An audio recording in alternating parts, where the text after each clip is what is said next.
Hello again. I'm going to talk about a book that I read that was recommended by by a database called Novelist in recommendation from a book called Exquisite Mariposa, and it was this book, My Year of Rest and Relaxation by Ottessa Moshfegh. I don't know if I'm getting that right, but I it was funny that I found reading this book a lot more enjoyable than Exquisite Mariposa, mm, and it was it's quite funny too. A few things in the book that I remember that struck me as kind of funny were that the narrator, the main character, she's never named. I even like looked through the book to make sure I wasn't just getting that wrong, but I did. I couldn't find her name, but the other characters in the book, they are named, all except for the narrator, and you're getting the narrator's point of view and her feelings about everything, and you're not getting the point of view of any of the other characters in the book. The main character, the book jacket describes the main character really well. That she is a wealthier, young white woman. I think she's even blonde. I think to boot, and she's pretty, and she has an inheritance, so she's able to sustain a lifestyle um, a lifestyle that a lot of people aspire, a lot of other young women aspire to because of that. And another character in this book, Reva, it's a friend of hers from college. She, you get the insight into her character wanting the narrator's life, or or the narrator's advantages in life. The interesting thing about this book as well was the setting. The setting is just before 2001. Um, 9/11. 9/11. It's going to play a role at the end of the book, but in the years leading up to it, you get a kind of like a glimpse into what life was like around that time. Um, the main thing about the book is the character, the narrator. She is in a way disaffected with her life. Um, she's an orphan. Both of her parents have died, one after another. Um, and from what I can get, what I've read of the interactions between them, that it was a little uncanny. I guess between the mother and the daughter, the narrator, uncaring, but between, or like kind of uncaring in a bad way, in a negative way, and between the father and the daughter, uncaring, but in a way that there possibly could have been some caring if either one of them put more um, more thought or emphasis into their relationship, but you know, neither of them did. And toward the end, you get the feeling that the daughter, or at the description of the father's death, the daughter, you get the impression that she probably would have been the one to work toward that, you know, deeper caring with her parent, uh, rather than the father, doing it. But anyway, I digress because the parents, they're death is really not. It's something that happens. It happens not during the whole process of the the reason why it's called my year of rest and relaxation is that this young woman is literally going to hibernate for a year, for a whole year. And in the year she's hibernating, that's at the very end of the book, a very small part of the book, because it's going like this, because she's literally hibernating. Um, but probably about, I would say maybe 85% of the book is about the her wanting to hibernate and her going back and forth between the other characters in the book, um, until she works up to that year of hibernation. So her parents don't die, like in the immediate years before she's hibernating. It just happens before she gets to the point where she decides she wants to hibernate. And some of the more funnier moments in the book that stuck with me are the doctor. The doctor, what's the doctor's name? Doctor Tuttle. Doctor Tuttle. That's her psychologist. She knows that in order to hibernate, she's going to need help, like the sleeping pills, things like that, like I guess certain narcotics. And so she basically what she's doing is she's already taking some pills and calling up a bunch of psychiatrists during the night, and she comes upon Dr. Tuttle because she's looking in the phone book, like something straight from the time of the early 2000s, late 90s. I mean, on its way out, but still in use. And Dr. Tuttle actually answers. Dr. Tuttle is, in a way, kind of, she's a psychiatrist who can and does prescribe her drugs, but she's kind of like a new age bad psychiatrist, where in certain instances, like in the first meeting between the narrator and the psychologist, the narrator is telling the psychologist, everything that's happened so far, her parents' death, how she's feeling, and she's lying in a way because all she wants is to get the drugs.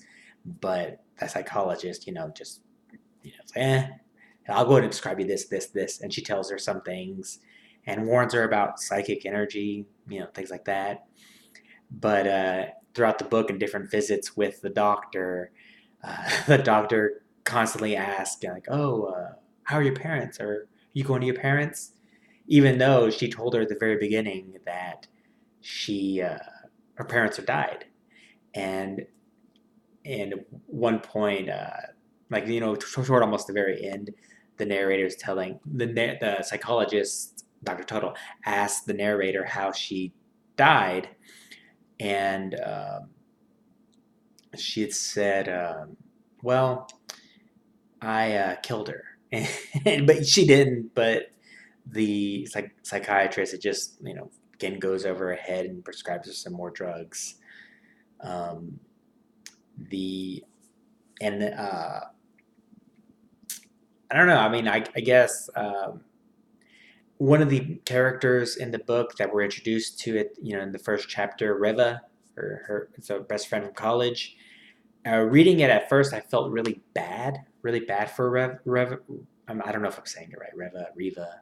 I don't know, but mm, um, you can see as you read the book that, I mean, not in a bad way, but I guess in sort of a bad way.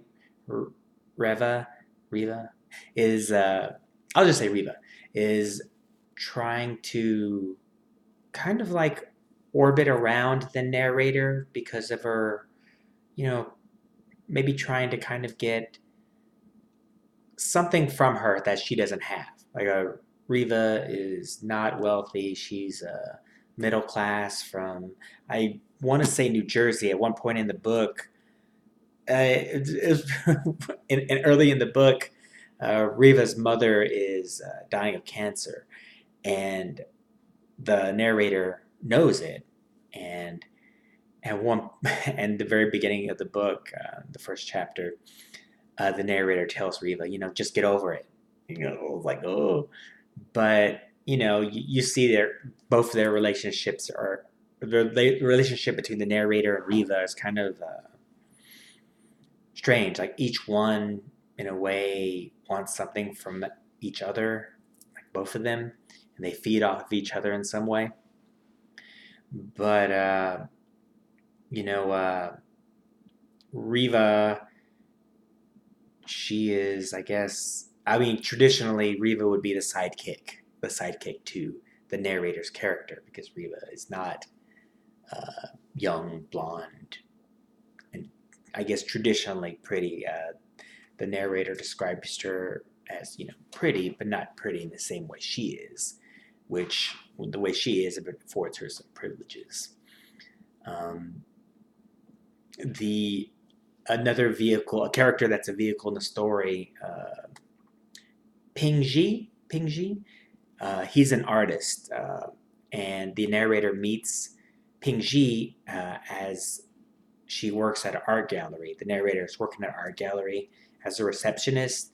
She makes not a lot of money a year, but because of her inheritance, she's getting that in payment. So it's helping her to live, because if she didn't get that inheritance money and is only relying on the money from the gallery, she would have to find a better paying job. But uh, working at the gallery, she meets this artist called Ping Ji, and she does something really funny, something I thought was so hilarious as I read it. I laughed out loud. I mean, please, I really suggest reading this book, but look for that part in while you're reading it. It's very funny what she does in the art gallery where she works, which oddly enough doesn't cause her to get. Oh no, actually, she is let go from that job, and she does this other thing. Not really. I don't think really as a payback, but maybe so. You'd have to read it for yourself, but I thought it was pretty funny. Um, Another funny thing about the book was her constant interaction with her ex-boyfriend, Trevor. Um, in the book, she's telling us that she's lost her virginity to Trevor, um, and Trevor's an older man, and their relationship is mainly she's around for him, like for his lust and his desire. She's he really doesn't see her as marriage material, and he tells her that at different times. And when they're on again, off again, he's dating women around his age. Like toward the end of the book, like toward her actual hibernation, uh, these women are in their 40s, like their 40s. So he's probably in his early 40s, late 30s, and she's in her, I want to say mid 20s around this time. Um, One funny thing is that, and in response to phones, like toward the very end, she's realizing that she wants to go in hibernation and she's trying it, but at midpoint in the book, as she's trying it with these pills, she's waking up and doing things.